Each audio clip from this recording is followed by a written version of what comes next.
Hello. Hey, before we watch the intro here, I just want to let you know that Tuesday, because it used to fall on different days of the week, was the last Thursday before Halloween. This coming Tuesday is the Louder with Crowder annual Halloween Spooktacular. It's corny and we like it that way. We have costume contest rules. You can post pictures of your Halloween costume, not contest. I have a little congestion. You can send in pictures of your Halloween costume. Send it to me on Instagram or on Twitter with your mug in hand. We have to know that your mug has to be there. We have to know that it's a costume not from last year, using the hashtag Spooktacular. The hashtag is Spooktacular Tuesday, and it's usually the most, I will say it's the day of the year that is an affront to those with sensibilities of good taste. Enjoy.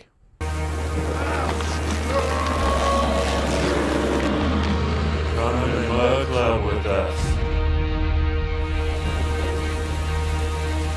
Come in MugClub with us, Steve.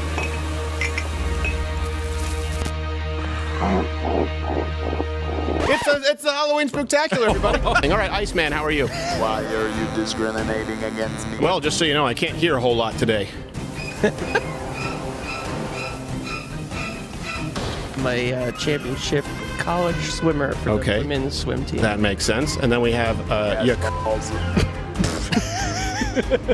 we have not a joke. We have the tale of the dementia patient riddled president. And you ain't black.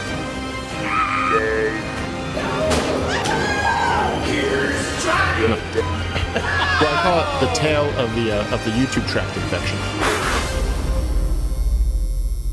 Tony, I'm scared.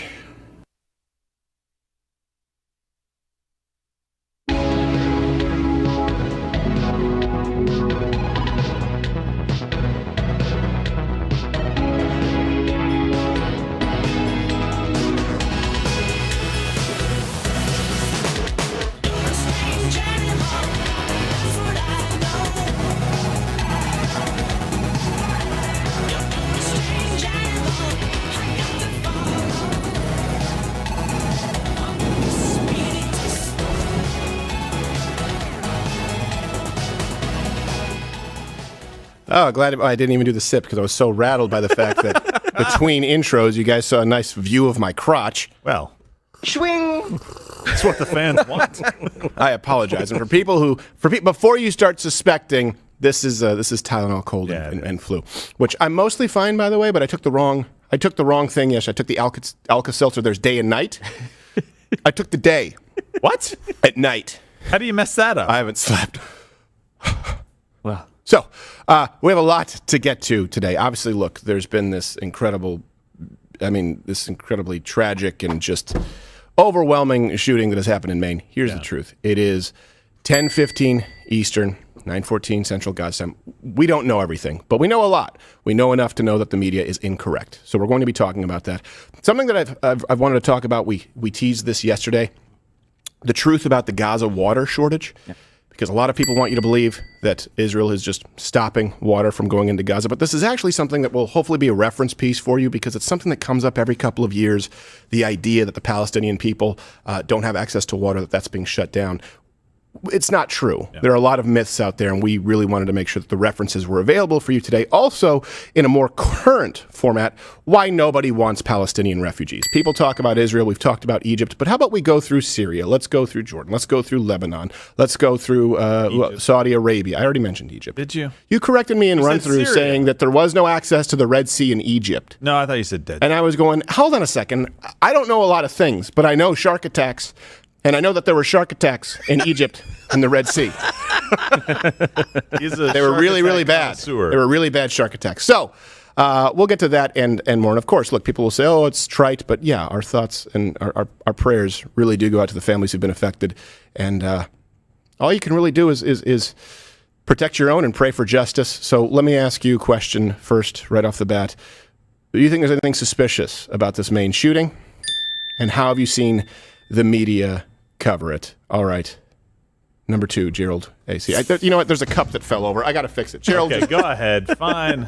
I'll ask the question. Gerald A., how are you doing? I'm fine, Stephen. Thank you for asking. I really appreciate that. How are you doing? You know, He did, he did say, Tim. Red Sea from Egypt. So listen, I this is not the only thing I need to be admonished for, Tim. If you can make sure that this is ready. I said desalinization, and it's desalination. I asked you. And you asked me, and you trusted me, more importantly, and I led you astray, and so I need to be admonished for that. So I'll do that. Also, I don't need to be admonished for the Red Sea, Dead Sea thing, because everybody thought you said Dead Sea. Why would I say Dead Sea? I echoed.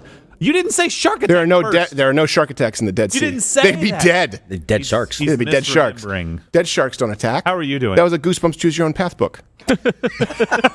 Dead Sea sharks don't attack terrorists. I'm doing fine. I feel great. I didn't sleep, and I think I'm having that rebound effect of the cortisol. Nice. So I feel like I can take on the world, but I have a cramp in my neck. And when you hear this, you know him, you love him, brings a smile to our face. Oh, he's going to be actually Sunday, November 19th, at the Bricktown Comedy Club in Tulsa, Oklahoma. That's open now. You can follow him, see his other dates on Instagram at Josh_Firestine. How are you, sir? I am good. Good. No shark attacks. No shark attacks? Doing good. Yeah. Yeah. Did you know that there's like 5 attacks something in the Red Sea in the span of 2 weeks? Like 3 They people hate died. Terrorists as well? Yeah, oceanic white tips. Jacques Cousteau said they're the most dangerous sharks. You guys can comment below. Fact check me. Fact check me on that. I welcome it. Is that the Red Sea? Because all the blood in the water. From the shark attacks. But I guess that's distasteful. You better play your cards right if you want to be in that third chair is a special place. We don't joke about shark attacks. Oh, sorry. Yeah, we do. We do. Okay. A little bit. We even have stuff ready for everything today for the Hamas conflict, the shooting. Like we're still going to go in. Okay. That's fun. That's a new. So it's Tulsa. They have a new club there, right? Yeah, new club for the Bricktown. Awesome. Chain. It's a chain of clubs. I do chains. I do Olive Garden next week. Yeah. You're the TGI Fridays of comedians. Yeah, well, I'm doing it for free because when you're there, you're family. Yes, exactly. Actually, Olive Garden is where Jesus performed his last miracle. Is it really? The never-ending bread bowl. Yes. That's all he needed. Lord, we get it, but this is crap. Bottomless I'm not shrimp. hungry. Yeah. I'll pass. Bottomless shrimp at the Olive Garden in Utah. So Yeah. So How good's the shrimp? Yeah. All right. Here, really quickly before we move on, this is just something to clear the palate, cleanse the palate. Sorry. There's a TikToker right here. Now, I get it. You have people, you have the Zoomers at war with the Boomers, and the Boomers at war with the Zoomers, and then you have Generation X, which is like whatever. And then you have Millennials who've kind of been forgotten, but they suck as well. This is when people talk about some generations maybe being a little bit out of touch and not having faced struggle. And I get it. Different generations face different struggles, but not this person. Here's a TikToker complaining about what we all have known as work. I know I'm probably just being so dramatic and annoying. Yes. This is my first job, like my first 9-to-5 job after college, and I'm in person, and I'm commuting in the city, and it takes me forever to get there. There's no way I'm going to be able to afford living in the city right now, so that's off the table. Like, duh, if I was able to walk to work and it'd be fine, but I'm not. So it literally takes me, like, I leave here, like, I get on the train at 7:30 and I don't get home till late. like 6:15 earliest, and then like I don't have time to do anything. I want to shower, eat my dinner, and go to sleep. I don't have time or energy to cook my dinner either. Like I don't know have how. energy to work out. Like that's Imagine out when the you have window. kids. Like the 9-to-5 schedule in general is crazy. Being in the office 9 to 5, like if it was remote, you get off at 5. I don't have energy. How do you have friends? Like how do you have time to like meet like a guy? I don't know. Like how do you have time for like dating? Like I don't have time for anything, and I'm like so stressed out. And I'm also getting my period, so that's why I'm like, there it is. am Well, I you could have so just dramatic. It's fine. you buried the lead. So, look. It's going to have the guys flocking to you. Can we put a moratorium on the word crazy for things that aren't crazy? It's kind of like awesome. Yes. They'll say, oh man, this pasta's awesome. It's like, epic. No, it's not. It's not. The wonders of the world are awesome. You know, if you see Machu Picchu, inspire that's awe. awesome. It's You know what I mean? The awe. Empire I mean, State awe. Building is awe-inducing, but also it's crazy. 9 to 5 is crazy. No, you posting this is crazy. Yes. Yeah. You know, pissing down the elevator shaft and claiming you're Jesus, which my neighbor still does, that's crazy. Working standardized hours is not crazy. And here's something that people need to hear. I get it. Look, a lot of younger people, and there's validity to it, you want more work-life balance. It's the same reason, by the way, that women are paid less than men in general. That's 77 cents on the dollar. It's just average pay of men versus women. Why? Because women are smarter in a lot of ways in the way that they approach the workforce. They say, well, hold on a second. I don't want to be traveling nonstop away from my family, high-risk job where 94% of workplace deaths are men. I don't want to work in a foundry. I want to, watch a few toddlers for a few hours, be a public school teacher, and then go home and get 3 months off. And so you make a little bit less because there is balance. But here's the thing. If you want work-life balance, you don't get to make six figures.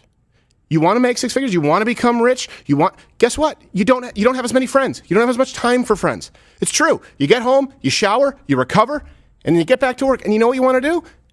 I don't have time for the gym. People here, we're in here 5 a.m. You just have to find a way to fit. What are your priorities? Is your priority to go out and to hang out with friends at night, or do you want to hit the gym in the morning? 9 to 5 is crazy. I can't live in the city. All right. Do you want to get to the point where you can live in the city? If that's your priority, then guess what? Put in some more hours. People think that 9 to 5 is insane, and we've moved beyond that. Well, guess what? The people who add value to their company have not. For crying out loud, think about this. Do you think any of these folks would want to trade? People were working 8 to 6 with a 30-minute lunch break where they would do it 18 stories high on a beam with a lunch pail. People are still doing it, by the way. Yeah, there are some people They still are still doing it. Yes. When I was a carpenter, it was 10-hour day was normal. Yeah. I mean, there are perks. You get to catcall the ladies. Wait till she finds out about graveyard shift. Yes. Blow her mind. I can't even believe there's still graveyards. Like, we just... Those people are dead. Why do we have to put them in? Why do we call it a graveyard? Just throw them in the trash. Yeah. I love how she acts like an hour and a half commute, which is not short, is like the worst thing ever. Like most people's commute, we can pull a stat on this, what the average commute is for somebody in a big city. It's around an hour or so, I think. Like that is not completely out of the norm. And I was like, 7:30, must be nice. Who said that, Tim? Must be wait for kids. Oh, yeah. Do you understand? Like, it's because you're selfish. And look, I get it. You've never had to do any of these things for yourself before, and now you're getting hit in the face with the real world, and it's not college where you can just sleep in and go party with your friends. Got it. But this is life. Yeah. Get used to it and start making adjustments. Don't stay up as late if you want to work out. Get up early and go work out instead. If you want to meet some friends, meet in the city after work, then go home. Like, what's the problem here? Yeah. Go work a job, get your money, or move somewhere that's not the big city. Right. Where you can have a better work-life balance and you have a 10-minute drive. You don't have to live in New York City. I'm assuming that's what she's saying when they say the city. Some city. I have no assuming assuming New York City. There's other. Which is a silly place. It's just life is choices. Life is choices. And when people say the American dream is dead, I go, let's go through your choices. What is it that matters to you? Now, we do face some different obstacles. That's not lost on me. I understand that the idea of job permanence, sure, but the job permanence that existed, it only existed with the kind of jobs that these people would never want to work. Well, my dad was able to. Okay, you think he was going to bitch about 9 to 5? It was assumed. That was a jumping off point, let alone if he wanted to move up. Right. It's just about choices. By the way, if at some point today, because we'll be talking about Hamas, we'll be talking about the shooting going on in Maine, and these are always sensitive subjects. If you're watching on YouTube and you see this, just head on over to Rumble because there's no reason to be watching on YouTube anymore. What are you doing with your shirt, Josh? He's not. There was a beard hair that fell on. You looked like you were tweaking yourself. There was a pubic hair. By the way, New York City. Short and curly. Is that girl working 9 to 5? Oh, my God. Uptown girl. Yeah, baby. Okay. Do us a favor and just make sure you're not on camera when you do that. No, there was a beard hair that fell on my. Yeah, it was. In New York City, they have the longest average commute, 80 minutes. Yeah. She's got a 90-minute commute, so she's 10 minutes above average, and she's complaining on TikTok. Well, hey, look, if you don't want that and you want a lower cost of living, what? Like I'm going to live in Poughkeepsie? Just fine. Just I can't help you. Just can someone disable? I'm not for censorship. Someone disable her social media so we don't have to listen to it. All right. So she's 10 minutes. She's 10 minutes over average. I'm 10 minutes under. I can't. Look.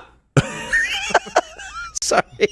No, look, we don't when people say we don't, she now knows exactly what it's like. She can relate to the people of Gaza. All right. In Maine, horrible event that took place, but it's equally horrible that, of course, you have people on the left and you have the David Hoggs of the world and whatever moms against whatever it is today, politicizing it before the bodies even really assume room temperature. And to be clear, I used to have a policy where we didn't want to discuss it until all of the information was... We don't have that luxury anymore. And we certainly don't have the luxury of not correcting the misinformation as it comes in. Yeah. So last night, Lewiston, Maine. Man, he went on a shooting spree. You've probably heard this.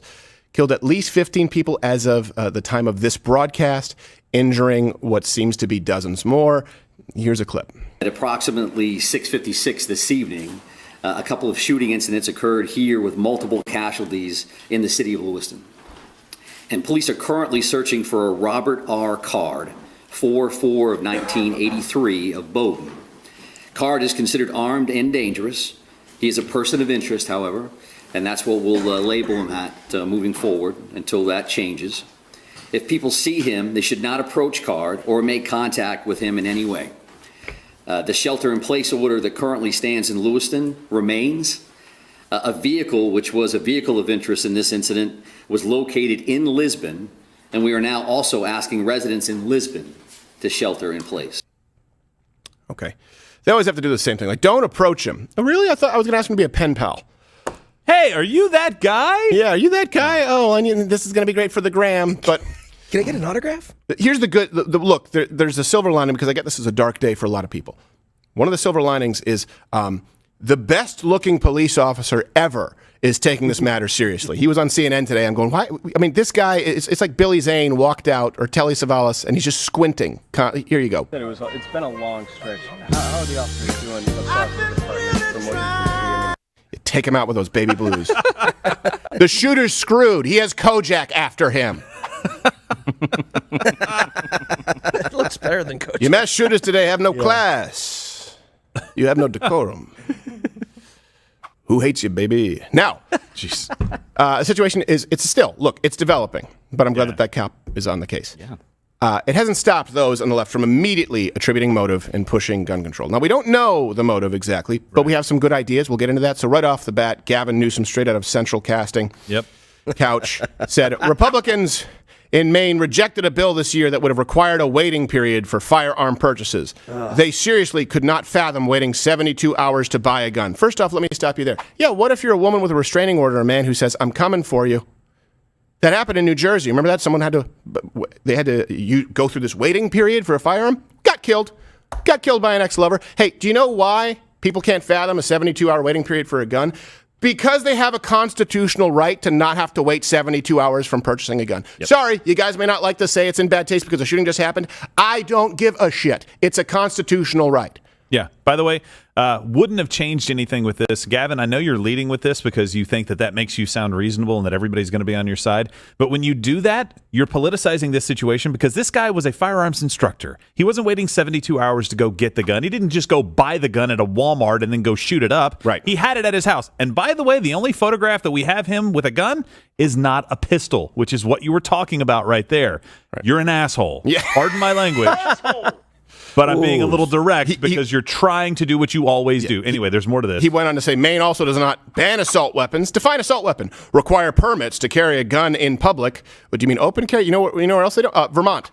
Unless they've changed it, Vermont has the loosest gun laws in the country. Why? Because you have a lot of hunters, so they're carrying their guns around. They shouldn't be arrested when cops can abuse their authority. What happened to defund the police? What happened? Hey, how about rather than defund the police, remove power from their hands where they can simply cite you for something that is a constitutional right? He said they don't require background checks on all gun sales. Horse shit. Right. Pardon my language today. This is, again, not for children. That is horse shit. That's why we did the campaign, Gift a Gun. We took two girls from a Change My Mind to the gun range. Said, hey, let's purchase a firearm. They go, oh my God, I can't believe all this paperwork. Anyone who has ever purchased a firearm legally, not talking about a Saturday night special, out of the back of a van, knows that there is a background check. And you can just lie on it, like Hunter Biden did. Then you have Gavin Newsom saying, we need to amend the Constitution to prevent tragedies like this. There you go. Boom. Amend the Constitution. He said the quiet part out loud. Brooklyn dad, everyone's least favorite favorite person from Brooklyn. Is he really a dad? Says, in Maine, it's harder to get some cold medicines than it is to get an AR-15, thanks to weak-ass senators like Susan Collins. She should have never been reelected. Okay, a couple of things. It's also harder to get cold medicine in Italy than it is to get anything. I don't know if you know this, but you live in the United States. We just had a friend of ours who was in Italy, couldn't get Dayquil. Seriously? Yeah. And the reason that it's harder to get some cold medicines, by the way, no one has a problem getting Dimetap. It's if it has like ephedrine or like Broncaid, right? Or what's the other one? Primatine. There are some that are stimulants that are actually banned in sport. So they pick some extreme example and try and create a parallel to an AR-15. But just remember, Gavin Newsom said we need to amend the Constitution. That's the only way to implement any of this bullshit that they actually want. David Hogg, in a now deleted tweet, his PR firm probably told him, ooh, that's not a good look, said, join me in registering to vote against the Republicans who are enabling these shooters.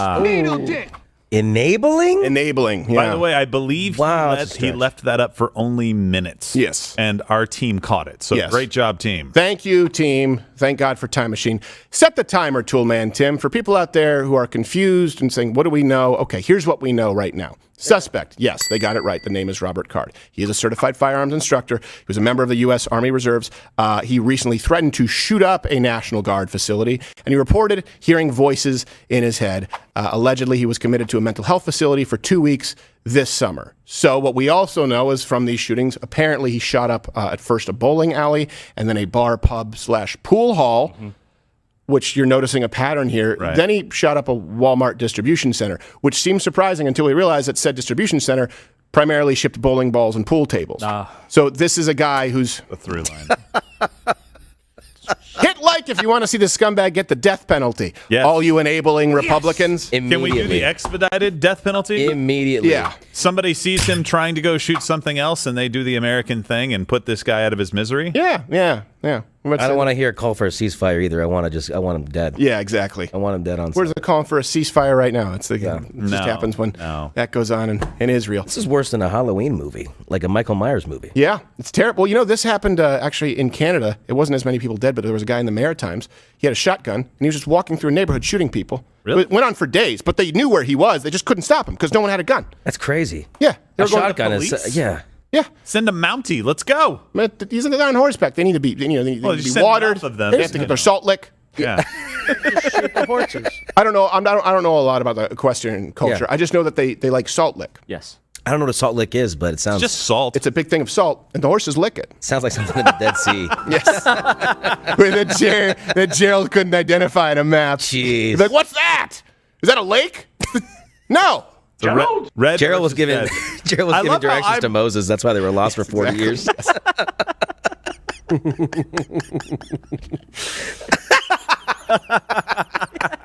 Seriously, That was funny. Isn't this just tired at this point? Comment, and by the way, hit the like button if you're watching because it helps with the algorithm. And people out there, they don't know what's actually happening with this shooting. They're just going to get the propaganda. Look, Gavin Newsom said it. The only way to implement what it is that they want is to amend the Constitution, is to change the Constitution.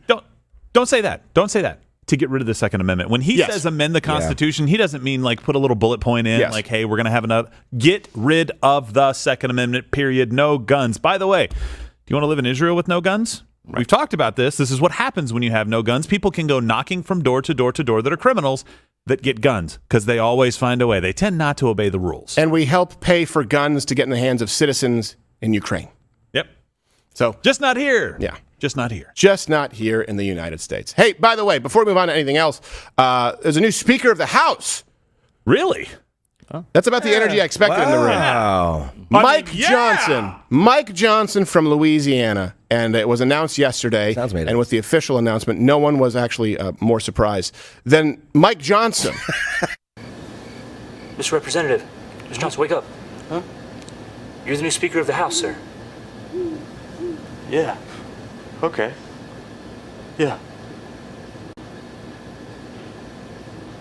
That's about all we have on that. I will tell you, I was like, a guy who nobody really knows, that's probably a compromise nobody's happy with, but then Bill Kristol lost his mind on Twitter, like, this guy didn't give enough money to Ukraine. So I like him now. Okay. Good. Billy Crystal? No. The lesser Crystal. Bill. Oh. And it's spelled like Mr. Saturday Night? Yeah. No. He does a great Sammy Davis bit. Yeah, the former Republican Bill Kristol. Yeah, former Republican Bill Kristol.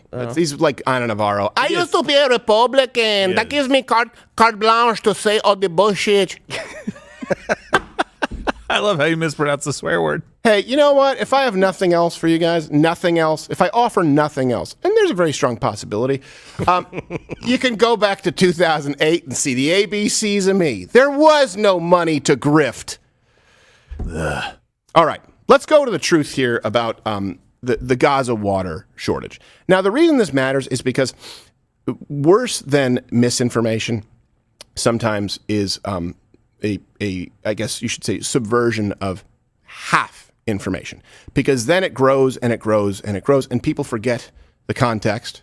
Originally, they were sort of fed, they were force-fed, and then they start believing new lies. So that's where we are today with the idea of the Gaza water shortage. This is something that comes up every few years where they talk about the Palestinians not being able to have access to water, and they blame it on Israel. Look, wherever you line up in this conflict, truth matters. It couldn't be further from the truth that Israel has just shut off the water supply to Gaza, or you can talk about the West Bank, wherever in Palestine at that given moment in time. And we're going to transition into why none of these other countries actually want Palestinians. They don't. Nobody wants them. Very clear about that. They're like the El Salvadorians of that area. Now, worse. I don't know. I just know that most people from South America have Bolivian friends, Ecuadorian friends, and they're all like, well, we all, everybody hates El Salvador. And I get it. Okay, we go. But the point is,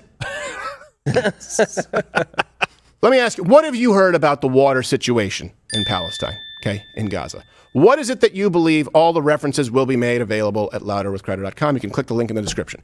So the media, they do their best, of course, to try and morally equate Hamas, Israel. Okay, Marley was dead to begin with. And they really like to point to one thing recently, and that is the water. Oh my, the water. The UN says water production from municipal groundwater sources in Gaza is less than 5% of what it was before the war. Stop spilling it on the ground. Philippe Lazzarini, head of the UN Agency for Palestinians, has warned Gaza is running out of water and Gaza is running out of life. But it's not just turning off the tap. Israel has also blocked fuel, which is desperately needed to restart pumping and treatment plants. Okay. First off, Sesame Street had the whole, you never let the water run.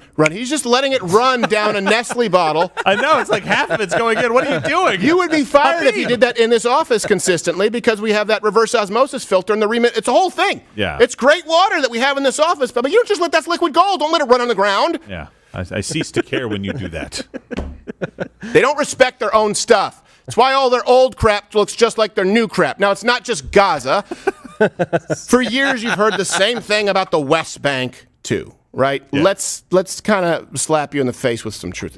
The reason Gaza, the West Bank, lack water is not because of Israel, but again, because of the Palestinians' own governance. Right now, of course, that is Hamas. In the future, it'll be some other iteration of terrorist assholes. But we'll go with Hamas right now. If you believe that it's because of Israel or because of the big Satan, the United States, you are incorrect. The defense is wrong. Let's go through some claims here and disabuse you of them. Here's the claim that they make. The water shortage in Gaza is, of course, there could be no other reason, due to Jew cruelty.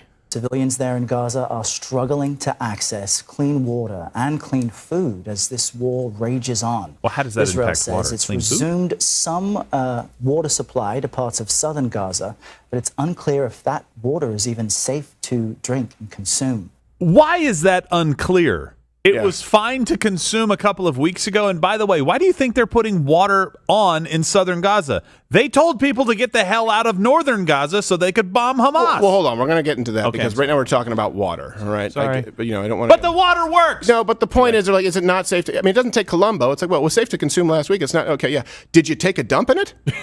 They were pouring that water into a mop bucket. I know. Yeah. I don't know what the point of that the news using that. So here's the truth. Before we get to the rest, before we get to the cleanliness of the water, which is a big issue, most water in Gaza is not from Israel. It's from Gaza. Oh. Only 13% of Gaza's water comes from Israel. Okay? The remaining 87%, it comes from water supplies that are basically, they stem from domestic sources. So 80% of it, all these references are available at louderwithcrowder.com. Groundwater from the coastal aquifer. 97% of it is undrinkable, though. Because these guys, they also engage in overpumping. They have all kinds of problems with wastewater, agricultural runoff. 7% of the water is supposed to come from desalination plants. Screwed you up. Right? And just to be clear, They have built desalination plants entirely from outside funding. For the longest time, they refused to. So they don't even have to pay for this, by the way. They don't have to pay for these wells. They don't have to pay for these desalination plants. These come from international governments, and we'll get to that. The newest plant that they have can provide clean water up to about 175,000 people. Is it metric liters? No. This is people. 175,000 people. Oh, okay. And then later we go into cubic liters. Again, we're going through metric versus Correct. I don't know why the United States is the only place we don't use metric, because a foot is the king's foot. Yeah. And then they use 12-inch foot. Then they use centimeters, but we still use it's silly. Yeah. All right. Now, let's go through how they've paid for a lot of these water capabilities. Okay. Because a lot of people argue, well, they don't have the money because they're oppressed. All right. They've received hundreds of millions of dollars to improve infrastructure. In 2020, $117 million from the World Bank. 2021, $9 million from the EU. 2022, $100 million from USAID. Here's another problem they face. 50% of water and sewage, their infrastructure in Gaza City, it needed rehabilitation. It needed new infrastructure. It needed a facelift before the war. Right. So a lot of that water that they actually get leaks out of those pipes into the ground. And you just saw the hundreds of millions of dollars that have been given to them to improve their infrastructure over the course of years. Instead, they use the water pipes to build rockets, because those rockets aren't just going to build themselves.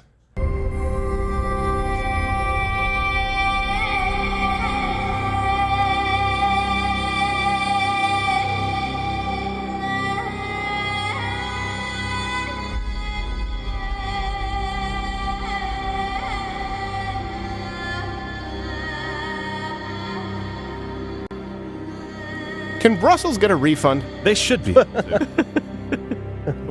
Hamas has an interesting PR team, by the way.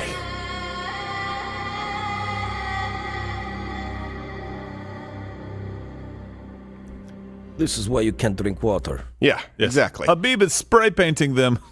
And so they've been receiving hundreds of millions of dollars from the international community.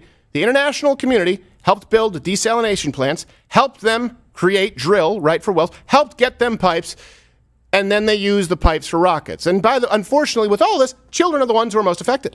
Papa, I'm so thirsty. Shut up, Aziz! I'm so sick of your whining. Keep filling the pipe with white phosphorus so you won't get your sodium nitrate. But don't we need these pipes for water too? Oh, I forgot. Aziz is so smart. I just meant that we... Everyone, we must all listen to Aziz. He is a genius. I just thought we could use them for water too. Must be nice to be so smart. You have to be conditioned to be as stupid as Hamas is, just to be clear. Yes. To be as stupid and evil as Hamas is. Let's go through another claim. So right now they said, well, yeah, okay, so we screwed up before the war, and sure, pipes, water pipes, rockets, tomato. Now we find ourselves at a juncture where there isn't enough fuel in Gaza to operate the water system. So that's the new complaint. The cutoff of the clean water that used to come in from Israel and the fuel needed to power generators and the electricity needed to power generators means that also sewage cannot properly be treated. The wastewater treatment plants are shut down. Did she stick a nickel in a light socket? There are significant concerns about a humanitarian crisis based on an epidemic of disease, in addition to the more than 4,000 people who've been killed since the Israeli airstrikes began. Thank you, Babadook. Now, the truth is that Hamas is hoarding massive amounts of fuel. Okay, now we have photographs from the IDF, and I know that some of you will say, Jews! Okay, but first, we'll get some more evidence. They have photographs showing that Hamas is hoarding at least 500,000 liters of fuel. That's a lot. Okay? IDF spokesperson Jonathan, I think it's Conricus, is how it's pronounced. Right. He said that Hamas could supply fuel to, and there are other examples, that not just from the IDF, just to be clear, but here's him saying that Hamas could supply fuel to power their water infrastructure specifically. You can see that Hamas has between 850,000 and 1 million liters of fuel. Depending on their priorities, they can, of course, send this fuel to hospitals and to pump water using generators, or they can continue using it for fighting against Israel. Okay. Now, and that's the catch-22. It's like, hydration, kill Jews. I get it. It's a real Sophie's terrorist choice. Now, those are IDF claims, and you'll say, I don't trust the Jews. Fine. I don't trust anyone who's Jewish. If they have too many vowels in their last name, my trust goes down. We see that direct correlation from Pew Research, I think. But we have a long track record with Hamas, right? In October 15th, Hamas was alleged to have stolen fuel from the UN. Right. This says the UN received reports yesterday that a group of people with trucks purporting to be from the Ministry of Health, the de facto authorities of Gaza, removed fuel, medical equipment from the agency's compound in Gaza. You can go back to when you had the flotilla fiasco. You can go back in time. Just rewind 3 years or 5 years. At any given moment in time, Hamas has been known to hoard fuel, to hoard resources, and to use their people as human shields. So right now, you'll say it's only confirmed by the IDF. We don't have it confirmed by the international intelligence community. But we have no reason to believe that it is a lie. So we know that it is not because Israel has shut off their water, and it is not because they have had their fuel shut off by someone else. Also, there's not to mention the little fact that let's take a little bit of personal responsibility, Hamas, okay? You're at war. You killed a bunch of innocent people. It's not their job to give you both water and fuel. You're like the bitching TikTok Zoomer of the terrorist world. Especially when in the last couple of years you've gotten over $200 million to solve the problem. Wouldn't you, if you're Hamas and you're about to attack the Jews who give you water, wouldn't you, like the first thing you do, it's like, all right, we got to be independent of these guys because we're about to kill a lot of them for no particular reason at all, and we hate their civilians. Why don't we make sure we have water? Right. They didn't do any of that. It plays right into their hand, man. It plays right into their plan. Oh, they did it on purpose. That's the whole point. Well, you can compare again. What is Israel? Like, okay, the first thing we have to do, whether you like the way they do it or not, we have to make sure that our people have water. We have to make sure that we're able to have proper irrigation, that we can farm, that we are self-sustaining. They first go, how do we protect our people? Now, you may say that it's an ethno-state, and that's an argument that we can have, and I think you're wrong. But at the very least, they actually want to preserve the livelihood of their people. Hamas has no interest in that. They build rockets first, they build bombs first, they kill their people first, then afterwards they'll get some water. For crying out loud, animals go to the watering hole first if they think there'll be a drought. And by the way, this is one thing before we move on, because I want to get to some historical context. This talk about water, it has me parched. Not only could I use a snack, but I found something out in the office the other day. Let's bring in our snack is right, girl. Thank you. Can you show that to the camera? This is new. This is something, and I would love for people to comment. You can leave that on the desk. Is this new? Sweetheart. I had never heard of this before. Thank you. Plum cots? Is that plum cots. Like a kumquat? It's a plum cot. Plum cot. It's a plum cot. What is it? Please comment below. I walked down to the office and went, everyone stop. Has anyone here heard of a plum cot? And no one had. Nope. No, wait, one person had. One person. So we didn't really trust. Applejack. Yeah, it was Applejack. It was Applejack. Yeah. He had heard of the plum cot. Yeah. Do you know what a plum cot is? A cot full of plums. Sounds disgusting. Is it a cross between a plum and a kumquat? That's what I imagine. I think it's apricot. It's a cross between a plum and an apricot. Apricot. Plum and apricot. Have these been rinsed? Probably not. Can you? Yeah. You want one? Yeah.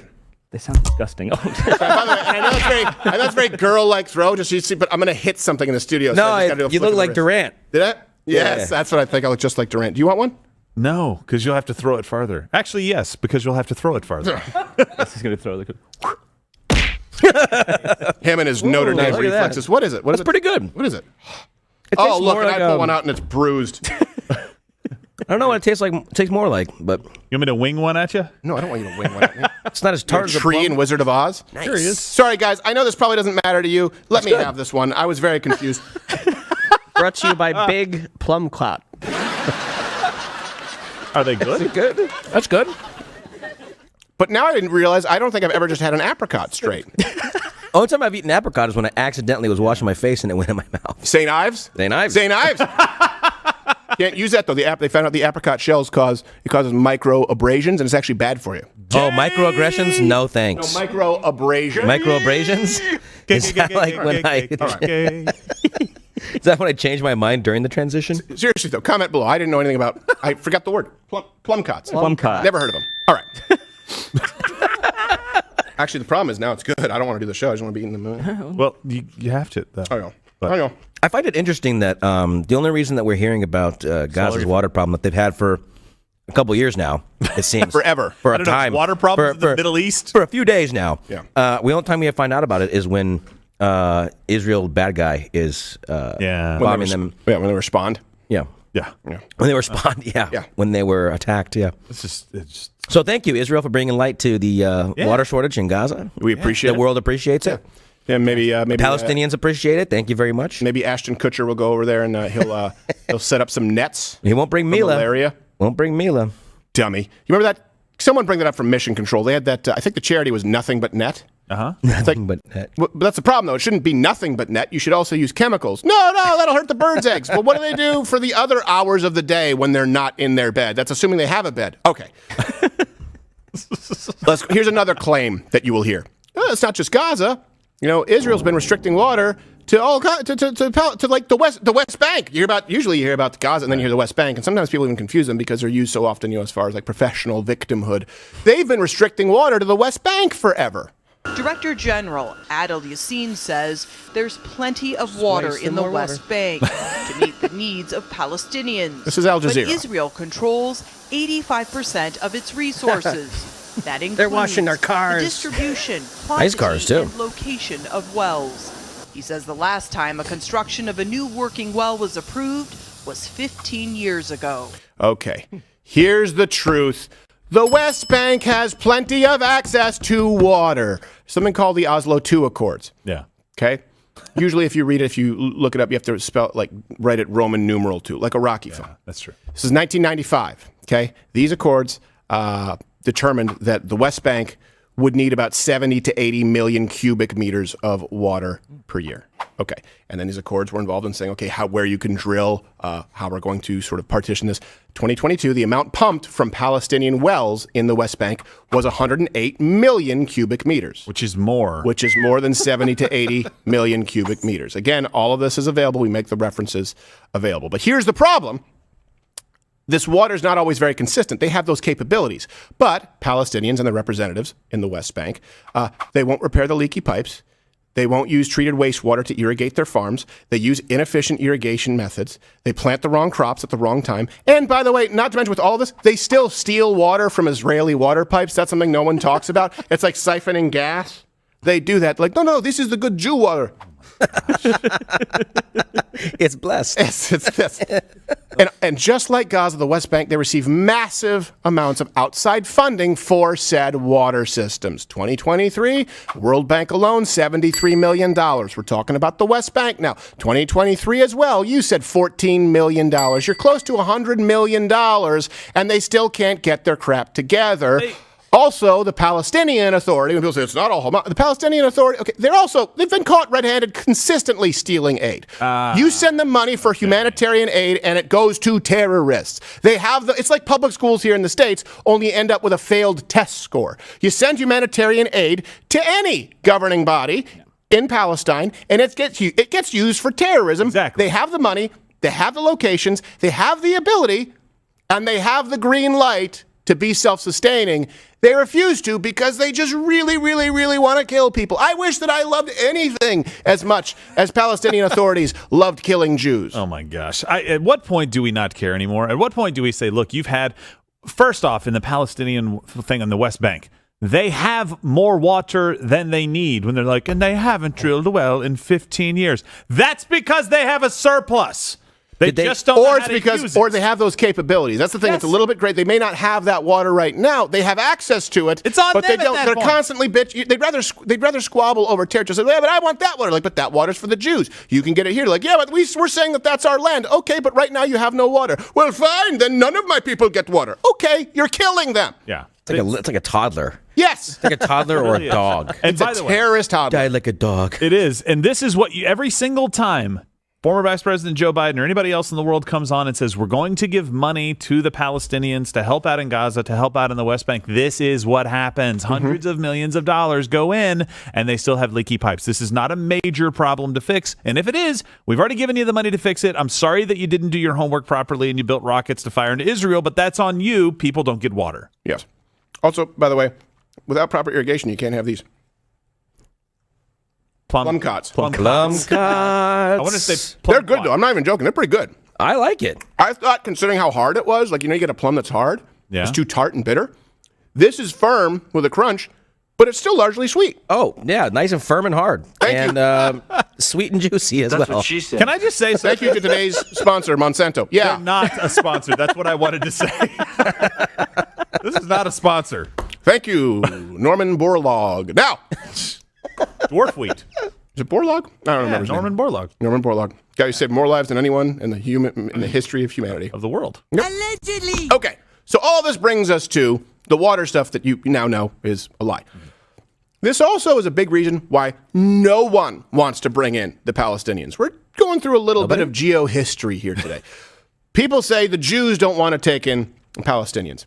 Oh, okay, true as that may be, neither do all the people who claim that they want to support the Palestinian people. This has been going on for a very, very long time. That's why historically they said to the Jews, all right, you were being gassed in record numbers. You're saying never again. Here's an area that was historically yours. We'll set up a small area for you to live there because kind of no one lives there and no one really wants to deal with these people. So let's go through the list of people who are not Israel who don't want to take in the Palestinians. You've heard ad nauseum calls from these progressives to take in refugees from Palestine. Here's Jamal Bowman saying 50% of the population in Gaza are children. The international community, as well as the United States, should be prepared to welcome refugees from Palestine while being very careful to vet and not allow members of Hamas. Kind of hard to do considering that a majority of Palestinians still have a favorable view of Hamas. Now, we don't know how accurate those polls are because they're probably run by Hamas research. You know, Quinnipiac, it's like Rasmia Hamas.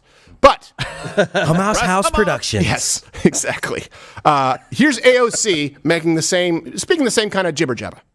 Should Arab countries be taking on the lion's share of the burden to absorb what could be over 1 million, if not more, refugees from Gaza? I think there's something to be said about the region's partners being able to support and step up Palestinians. However, that does not abdicate the United States from our historic role that we've played in the world of accepting refugees and allowing people to restart their lives here. I'm not going to lie. I've already watched the clip. I wasn't really paying attention. I was like, these are surprisingly good. Yeah, I heard people are surprised here. I'm like, I want a plum cop. Yeah, exactly. She can eat this thing in one bite. By the way, she can also stick her whole fist in her mouth. I've seen it. Don't give her any peanut butter, though. So these are the same people, before we get into all these nations who don't want to take in the Palestinians, you talk about they call for a ceasefire after people were raped and murdered. Just to be clear, that is supporting terrorism. Please, baby. See Daddy smile? Come on. Bring your feathery ears here.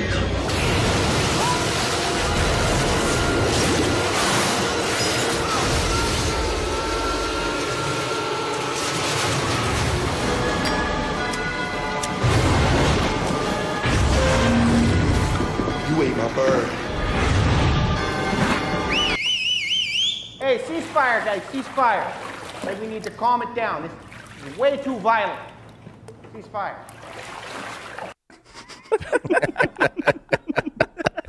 Way too violent. I love how he focused on the bird in that. At that point in the movie, he had already eaten several people as well. Right, I just realized I forgot where the stinger was supposed to be in here. I don't think we have them in the, but it doesn't matter. I think we know what we're doing. All right. They're in there. They're in there. Yeah. Are they? Later. Yeah, they're a little further A down. little later. Oh, okay. All right. Yeah. You're doing great. All right. Shut. And Yakuza's fired. Yay. Time to close. You have that on your sound bites, like a Trump going, you're fired. Okay, so let's go into who do we have? We're going to go through Jordan, Egypt, Syria, Lebanon. I don't know. We have a bunch of countries. Egypt, Qatar, Iran, Saudi Arabia. That would try to make me seem crazy. Where people they're going to half expect me to be dancing with knives after the show, with running mascara. And then Nick DePaul's going to be like, "I swear to God, he's dead." Yeah. He's convinced Britney Spears is dead. Yes, he is. I think he's right. I'm on board. That's not true. I'm on board. When he mentioned it, I was like, I know. He's not a exactly conspiracy what you're talking theorist, but he is sure that That should tell you something. All right. So Arab countries in the Middle East don't want to take in refugees. Just to be clear, it's a bad idea. They know it. This week. You have this they make refugees. Queen Rania of Jordan, not to be confused with Queen of the Damned, Aliyah, who, by the way, overloaded her plane with 1,000 pounds of luggage. of luggage. That's why the plane tragedy. But the pilot was like, "This, we are all going to die." She's like, I want my luggage," and he was like, "All right, whatever." Is she bringing 2 of each animal or something? Yeah, exactly. Repopulate the earth. I get there's more to it than that, but the point is, just if you're flying private, respect the envelope. Okay, so Queen Rania of Jordan, she actually tried her damnedest to explain why her country would not, again, Queen of Jordan, why they won't be accepting, we should, but why they won't be accepting Palestinian refugees. The people of Gaza now are facing 2 choices. Either they leave or they face death or collective punishment. So essentially, they're giving a choice between expulsion or extermination, between ethnic cleansing and genocide. And no people should be given, have to face that kind of choice. And what my husband was referring to is the people of Palestine of Gaza should not be forced to be moved again. Most of the residents all right, we can cut it at that stutter. Yeah, she's really dancing around her. Well, the reason why is because she's trying to run interference, do some damage control for her husband, the king. In case you were wondering, King Abdullah II, again Roman numeral, who said this. Just a part of the question on the issues of refugees coming to Jordan, and I think I can quite strongly speak on behalf not only of Jordan as a nation, but of our friends in Egypt. That is a red line, because I think that is the plan by certain of the usual suspects to try and create de facto issues on the ground. No refugees in Jordan, no refugees in Egypt. All right, I did not expect him to sound that way when he spoke. Yeah, like a British person. But pretty much. Let's just, before we get it, we'll go into all of these different countries, but let's just set the stage. The reason that none of these countries are taking in Palestinians, even though they all, don't like the Jews, is because they all hate everything. I hate everything about Jews. All right. Was that three doors down? 3 doors down? Yeah. No, I think that was Creed. No, it's Third Eye Blind. Can I 3 Days Grace. take you higher? Can I have some water? Into power lines. I think it was 3 Days Grace. 3 Days Grace? 3 Days Grace. They're sitting in Palestine right It's now. 3 Days Grace. Oh, 3 Days Grace. Yeah. Was that 3 Doors Down was a, if I have you by my side, you still call me Superman. Yeah. From Kryptonite, which is a power line for Hamas paraglider. Yeah, I think that's Creed. Isn't that Creed? That one's Kryptonite. Kryptonite. I say we need a hero to save us. We're not going to stand here and wait. Palestinians trying to leave. They're like, I'm here without you, baby. Looking for a new country. I'm a Tim McGraw fan. I can't go on not bombing you. I really want to see that Palestinian Nelly. It's all in my head. I want to kill Jews over and over again. Because I've been called from Muhammad, and it would hurt so bad. Electric jihad. I can't go on not bombing Jews. Barbecue stayed on my white man grass. His song "Live Like You Were Dying" is just how many ways he would kill the Jews. That's the jihad melody. To live like you are definitely dying. Okay, so let's go through country by country, because you only hear about Israel. Jordan, as the wonderful and very fetching queen stated. Yes. Dude, she is significantly younger and prettier than he is. Yeah, that's definitely pretty man. There goes Weird a guy with a plane. Thing, did you see? There goes a guy with a plane. Yeah, the king. A country. He has a country. He's like, it's good to be king. Okay, we get it. He doesn't sound like that though. No, he doesn't. It's good to be king. I think it's good to be king of Jordan. Yep. I'm the king of Jordan. This is our Arab land. There's a He'll be played by Jason somewhere. Statham. I'm the king of Jordan, see. They'll just come in and they'll like tell like you. Here's a deal. Here's what we're gonna do. We're not gonna let these Palestinians in. Pretty good. I just wanted to be a simple diver. I'm the transporter. I don't transport Palestinians though. I stay put. That's a great Statham. Who does Jason Statham? All right. Love it. So, who would want to Jordan Dude, as the there's queen lots of ladies that want to do it. I bet the Queen of Jordan wants to do Jason Statham. I don't blame. That's why she's like, hey, can you get a British accent for me? Jason Statham really does it. like that good-looking cop. Looks like Kojak. That would be great. Yeah. Have Jason Statham play the new Kojak if they brought it back. Bring it back up. Bring back up the best-looking cop ever. Come on now. That does look like comedian Wyatt Cody. He's probably too. running for Congress. Yeah, he probably is. It's like Billy Zane bald. He does. Yeah, he does. It's like the Phantom. All right. Okay, sorry. Let's go through the countries. So, Jordan. King Abdullah does not feel that the Palestinians should be displaced, is what he says. He's like, he goes, hey, I don't think that they should be, the whole thing is they shouldn't be displaced, but then Toolman, you can be ready here. The real reason is actually because they hate them. I hate everything about Jews. No, you hit the wrong stinger. That was the one about the Jewish one. Lebanon. This is Jordan. Sorry. This is I Jordan. know that was the one for Jordan. Well, that was the one for Jordan, Tim. Go. Okay. Well, no, that is the one. That for was Jordan. it. Well, just use the whatever. The real reason is they hate them. Okay, 1951. In case you guys don't know this history with Jordan, there was a Palestinian assassinated the king of Jordan on Temple Mount. Wow. The great grandfather of the current king. So he probably still has a sore spot about that. He's like, I don't want them to be displaced. And like, yeah. Question: is it because he killed your great great grandfather? No. Well, if they no, I can separate business from personal. Right. So it doesn't bother you. Yeah. What about? I know you were just getting over it, but 19 years later, when they tried that's right. In 1970, Palestinians they tried to assassinate the king of Jordan, the father of the current king. It's like, hey, did that bother you? It's a displacement thing. They killed your. They killed your great grandfather. They tried to kill your dad. We let the bygones be bygones. Oh, so let him in. Nah. So he survived the assassination in Jordan, and then there was this resulting war, and this is what happened. Yeah, Palestinian war from Jordan. There was a whole thing. Who won? Jordan. No one wins. Oh. Yeah, no one wins. I mean, have you been to Jordan or Palestine? It'd be tough to be like, wow, you guys really got the lion's share. Allah wins. The desert wins. Now let's go to Egypt. All right. Hey, Egypt. Okay. Egypt. They're right there. You got Israel. You got Egypt. They could take them in.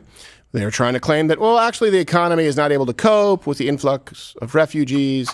So we're not going. But then the U.S. said, hey, it's okay. We'll help. We'll help pay for refugees. And they're like, no, that's okay. And the U.S. said, no, we can really help. Because the real reason with Egypt is, as it relates to Palestinians, they hate them.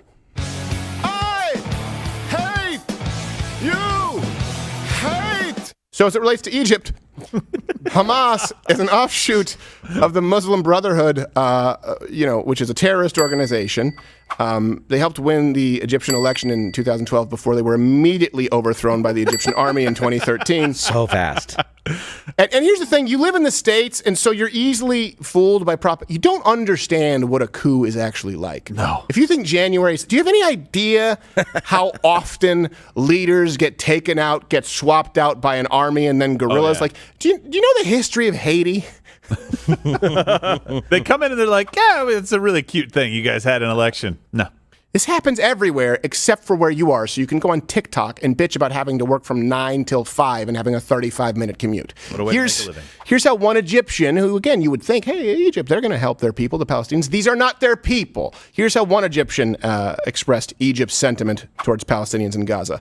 He said, you keep guard dogs on a leash in your yard, not in your bedroom, because they should threaten your enemies, not your children. Wow. That's what he said. So he's saying we should use the Palestinian people as guard dogs. In other words, we should use them against the Jews, but we don't want them in the house with the children. He used the guard dog analogy. By the way, we have exclusive video of said representatives run-in with some Palestinians while kite surfing in the Red Sea.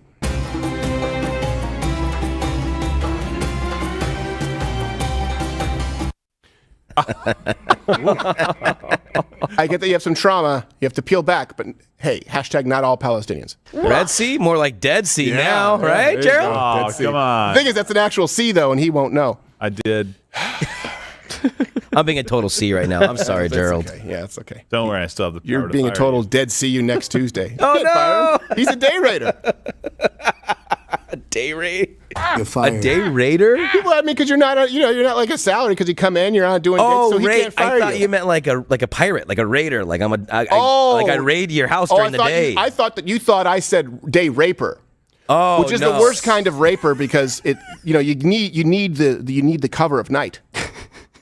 Well, I wasn't. Yeah. If one were to rape, you would want the cover of night. Clearly, more risky. No, it's less risky with the cover of night. The key I is mean the cover. in the day. It's in the day. In the day, you don't have the cover. Right. There's no cover. There's no night. There's no cover. Yeah, in the daytime they're welcoming with arms wide open. And I'm just, yeah.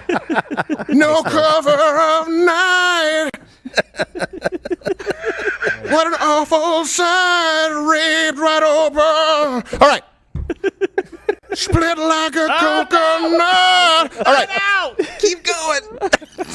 Help! Can you rip me harder? Blink if you're in danger.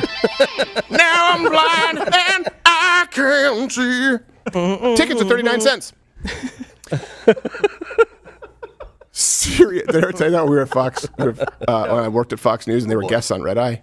No. Yeah, they were guests on Red Eye. They were announcing their new tour, and then like the day after, the tickets were they were like 78 cents. No. Yeah, I know. I felt so bad. Is it a promo? Who's out there selling 78-cent tickets? I mean, it's when you can't sell $14 fees. At that point, it's just like it's more of a moral victory for Creed. I guess. Like, look, we can't sell tickets. We're just going to canvas it. Sell it for 75 cents. That's so sad. Fine. Okay. So now we go to Syria. All right, so we've gone through Egypt, right? We've gone through Jordan. Okay, let's go to Syria. Hey, certainly they'll take in the Palestinians. It's only the Jews who won't. Well, they kind of say the same thing as Jordan. They say that the Palestinians should stay and build their own state and not flee. That's what they say. They're like, well, we don't want to enable Israel. We don't want to enable Israel because it'll force these people. You guys should stay and fight. But the real reason that Syria doesn't want to take them, they hate them.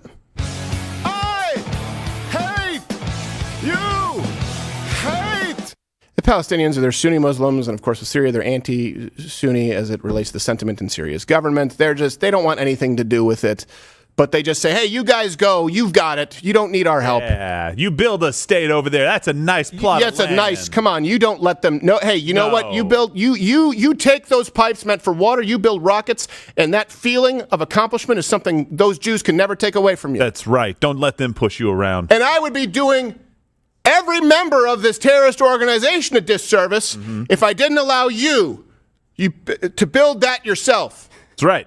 Yeah, they don't want to take their recruits away. No. It's 50% children after all. Exactly, 50% children. And I want you to feel the sense of accomplishment. I can't teach you self-esteem, so you stay there, and and we'll stay over here. Let's go to Lebanon. Something. They've got to like Palestine. Hezbollah, something going on. Okay, so they say that granting Palestinians like Palestine, knock knock. It's like the little piggies. Only all of them have a house of brick, and Hamas can't huff and puff and blow shit. They just have to stay out there. Knock knock. Hamas, we're not here. Are you here? No. I heard you said there's no one there, but I heard someone say it, which means there's someone there. You're so stupid. I'm sorry, I'm a child on cold medicine. So, Lebanon has said that, well, if we granted the Palestinian citizenship, it would upset this whole balance in our country that's largely sectarian. So, we don't think that it's great for the health of current Lebanon. The real reason, the Lebanese, as it relates to the Palestinians, hate them. I hate you. Hate. Now, with the history doesn't get old here. The Palestinians kind of hung Lebanon out to dry when they struck Israel right during the Lebanese Civil War. This was between 1975 and 1990, and that led to Israel invading southern Lebanon. So you're so stupid. So like, hey, we've got an internal conflict. Let's pick on that guy. Yeah, it's like coming home to the roommate who just trashes your apartment. Lebanon just he's like, what? What the fuck? Well, there was Jews. I had to kill them. I told you can't put a fork in the microwave. But I had to. It's like they don't think anything through. And this isn't just new. So right now they say, oh, no, we can't do it right now. But for a very long time, the Lebanese, great food, by the way, have been treating the Palestinians like dog shit. So most Palestinians, I didn't know this until this morning. Great find, Ginger Snap. If they're born in Lebanon, so Palestinians born in Lebanon have been denied citizenship. The majority of them, they're legally barred from working in professions like medicine, law, engineering. And you guys bitch about the United States. Think about this for a second. You guys talk about the Dreamer Act in the United States. Yeah. The majority of Palestinians born in Lebanon are denied citizenship completely. You would think, hey, Lebanon, of course they're going to. So we have Egypt, Syria, Jordan, Lebanon. Let's go to Clockboy's favorite vacation spot. Let's go to Qatar. Okay. I've also heard Qatar. I don't care. That's not Qatar. That is fair. They've been, it's not. No. Okay, so people correct me. Comment below. Is it Qatar or is it Qatar? This guy, by the way, thank you for your service. He's been overseas. I would assume he knows. It's Qatar. It's, oh, it's the same thing. I don't know. I made that up. I heard it both ways. Qatar. What? Finish the song, Gerald. Was that a slogan? No, I just. By Qatar. Much funnier. Yeah, see, there you go. How's your terrorist here? Yes. Qatar. I'm your Qatar. I'm your Syria. I have diarrhea. That's not a good razor commercial at all. All right. So Qatar. I'm going with Qatar. They've actually been largely silent on the Palestinian refugees. That doesn't change the fact that they have strict laws, regarding refugee settlements. Now, the reason, or resettling, I should say, at this point, and I don't really know if we would call it resettling because I've never really allowed them to settle there in the first place. They're like, don't put your feet up, don't get too comfortable. The real reason they've been silent, Qatar, is because they too hate them. I hate you. So as it relates to Qatar, being an offshoot of the Muslim Brotherhood, Hamas is seen as sharing in, the Muslim Brotherhood's kind of anti-monarch origins. And those in Qatar, here's the thing. They're scared of Palestinian terrorism. The reason that they're scared that it could result in terrorism is because Qatar helps fund it. Yeah. Qatar helps fund Hamas and Palestinian terrorism abroad, and we don't terrorist where we eat. They know something. Fair. They're onto it. They know. They also host the leadership of Hamas in some ways. I know that the meetings that have been taking place, they're like, we'll take the very finest of you, but not the normal citizens. We'll take you for a nice summer visit. Yeah. And then you go back. Special guest. Then you go back. Right. We'll give you money to blow up Jews. Just, keep it over there. They're like, what about Bob? They keep coming on. Look, I've been working on boundaries lately, okay? Boundaries, I'll fund terrorism, but I won't have it here. Let's go to another country, everyone's favorite asshole of the world right now. If God were to give the world an enema, he would stick it in Iran. So they haven't given an official reason for not taking refugees, but again, we'll make some inferences, but spoiler alert, Iran hates the Palestinians. I hate you. Hate.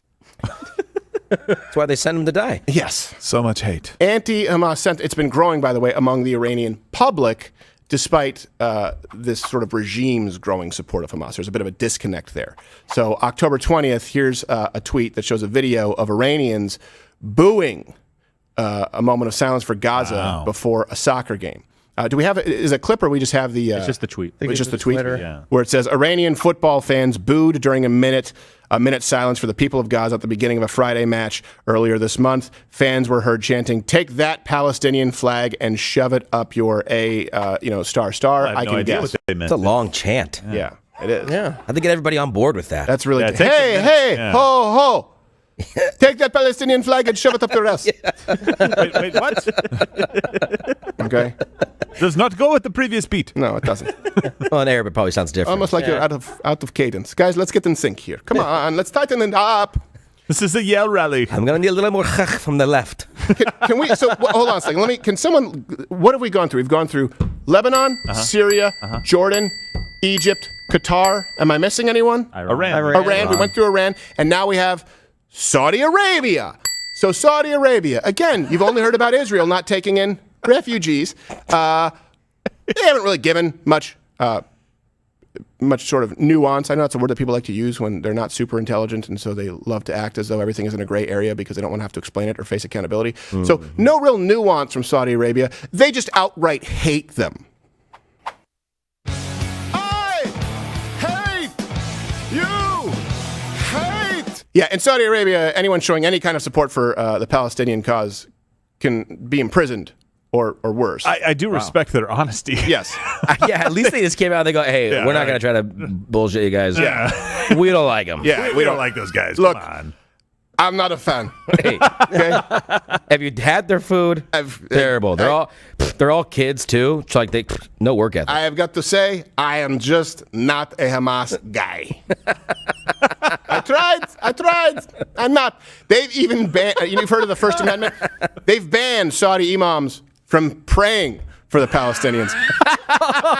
Wow. Which, how little faith in your God must you have? If you think you're in the right, and you walk to the imam, I was like, okay, we pray for Palestine. No, stop, don't listen, stop. Hey, can we, 86, what the fuck? She doesn't know what she's talking about. She's crazy. This imam is crazy. They think there's like a noise meter in heaven. Yeah. Like if it gets loud enough, he's a false imam. I don't know this guy. And the Saudi Arabians, they're more willing to deal with Israel than the Palestinians. And of course, you see this after the Abraham Accords, which, by the way, were the largest sort of peace agreements we had seen in the Middle East in our lifetime. That was Biden or no, Obama? Or? You almost got me. You almost got me. But seriously, nobody pray for for Biden to win. Well, because I'm a Christian, but I just don't want God to get his wires crossed.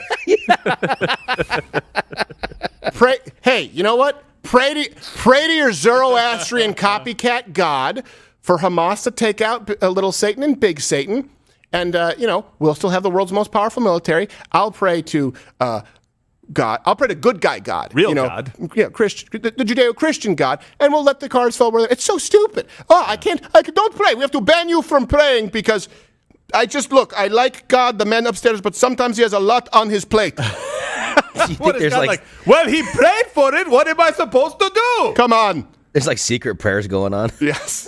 Come on, we're going to pray for the Palestinians in here. Yeah, they're using like pseudonyms, and we pray for the Palpatines. I know what that means! The Philistines? No. Nobody prays for Philistines. You're praying for... Those that we shall not name? Yes. So now, a big reason why Saudis, by the way, they see normalizing relations with Israel as pushback against the proxy wars from Iran in the Middle East. Yeah. So this is not to say that these people love the Jews, just to be clear.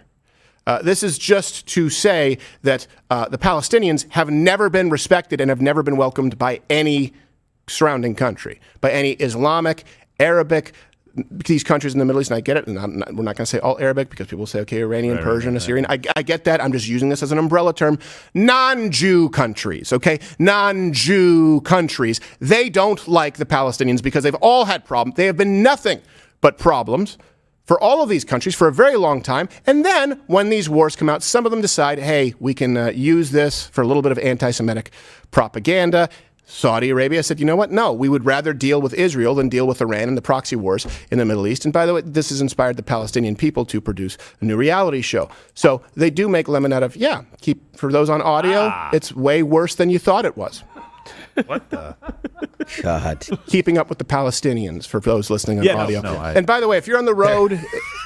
And you do want to listen anywhere you listen to podcasts, it's a good idea, actually, if you go and just leave a rating there, you can listen to the audio version. Spotify, Apple, Android, Google, Stitcher, all of those places. We are available there because sometimes people say the bandwidth, if they're watching on Rumble when they're traveling, can be tough. So don't let us lose contact with you. So if other Arab nations...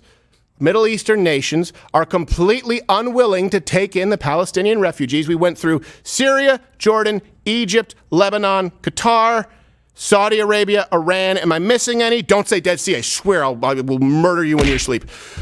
Egypt? Did I say Egypt? Thank you. If none of these places are... First off, why should we take them? Why is it our responsibility? Why is it the responsibility of the nation at war with them to take them? Furthermore, do you notice a pattern? Do you notice a pattern there, right? If, you meet someone who calls you a terrorist in the morning, hey, maybe you met someone who's just an Islamophobe. If for the entire day everyone is unwelcoming to you because of your terrorist activity, you're the terrorist. Yeah. And by the way, they have access to their own water. So all of that. Let me know if there's anything here that was new that you didn't know. Comment below. I know we had to go through a little bit of a deep dive. I guess some people say they call them deep dives. We used to call them meat segments. Is the We term did. that we use because it's Deep a little bit dives, of meat on the bone. segments, whatever. And none of this is possible, by the way, without you joining and supporting at loudearthcreditor.com/mugclub. You get this wonderful hand-etched mug. It's $89 annually. You get Nick DiPaolo Monday through Thursday, 5 p.m. You get our Friday show. You get 100% more show every single day. You get Alex Jones's show. You get Brian Callen's show. You get the Hodge Twin Show. We are building out a network. You support our undercover investigative journalist unit. And you know what? It's also what allows us to not be beholden to big tech. When people out there say the media is stopping this information from getting out or the media is throttling, it's true. And by the way, we have been harmed irreparably, for sure, being demonetized on YouTube. And it wasn't just being demonetized, though I'm sure that many of you wouldn't like to have a business where you just lose $2-3 million in revenue off the bat. But the real issue is we were gaining 150 to 200,000 subscribers every single month. Demonetized, gone down to 10,000. Remonetized accidentally because of an intern at Google. It's a funny story. Yeah. Back up to 150,000 new subscribers a month. Demonetized, boom, gone. So it's the reach. We don't have the ability to reach more people if not you and MugClub and you guys sharing it. And we really, really genuinely appreciate it. Nothing happens without you. And look, because I know you won't do this, I'm going to do this. What? So, you kind of called this a little bit. I said I'm going to hit the next pitch ball right past the flagpole. Well, good Lord, must have been with me.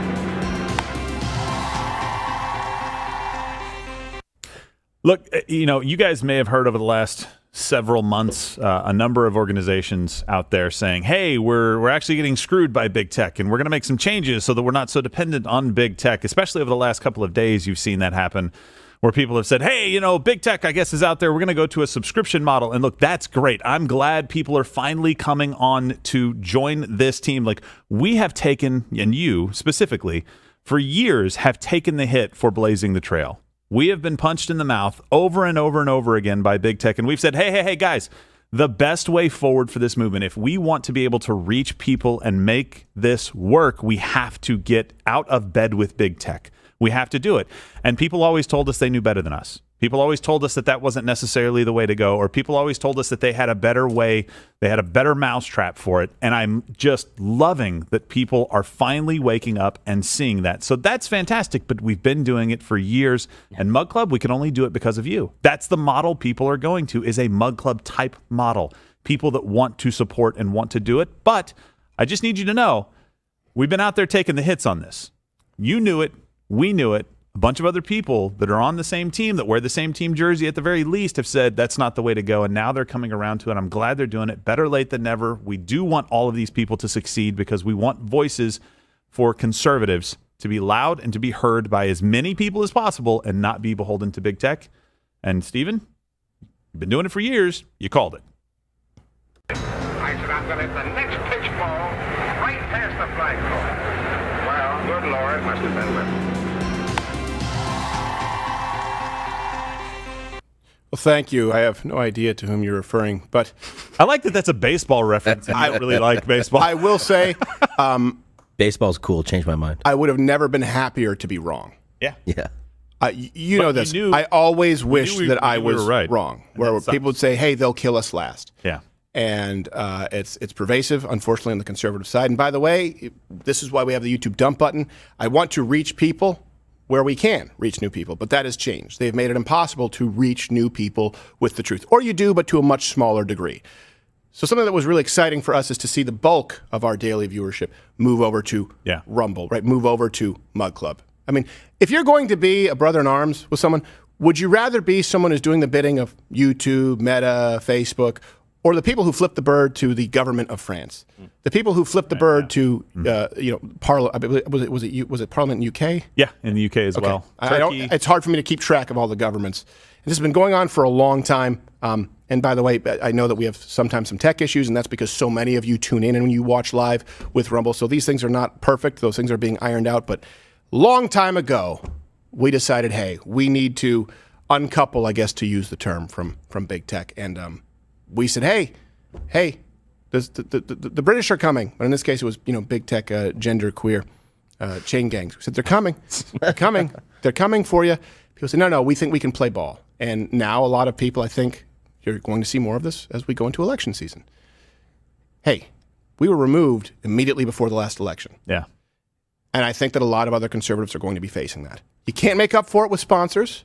You can have some sponsors. Our sponsors are long-term sponsors who we actually have a relationship with. Yeah. The only way to make it work is, and let me I want to say this because I really am incredibly appreciative of you and MugClub, but this is something that's important to note. Sometimes I don't always talk about the vision of it because I feel like it's vulgar to promote what is effectively the business model. But to be clear, the business model is you support what it is that you want to see. There's a lot of tip fatigue out there. And you and I know this, where we have sometimes spoken with people about perhaps coming into, MugClub, and they go, yeah, but right now I can make more, and they'll cite Patreon or GoFundMe or whatever it is. We go, yeah, but those can be, that valve can be pinched.